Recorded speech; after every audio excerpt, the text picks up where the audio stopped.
আসসালামু আলাইকুম ওয়া রাহমাতুল্লাহি ওয়া বারাকাতুহু। ইন্নাল হামদুলিল্লাহ ওয়া সলাতু ওয়া সালামু আলা রাসূলিল্লাহ ওয়া বা'দ।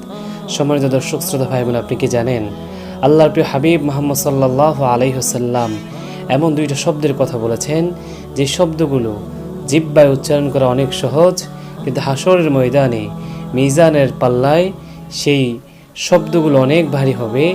এবং তিনি বলেছেন এই শব্দগুলো আল্লাহ তাআলার কাছে অনেক বেশি প্রিয়। আল্লাহর হাবিব বলেন, কালিমাতানে খাফিফাতানে আলাল লিসান, দুইটা শব্দ আছে জিহ্বায় উচ্চারণ করা অনেক সহজ, সাকিলাতানে ফিল মিজান, মিজানের পাল্লায় হবে অনেক ভারী, হাবিবাতানে ইলার রহমান, এবং আল্লাহ তাআলার কাছে এই শব্দগুলো অনেক বেশি প্রিয়। সুবহানাল্লাহ। সাহাবারা জানতে চাইলেন, ইয়া রাসূলুল্লাহ সেই শব্দগুলো কি?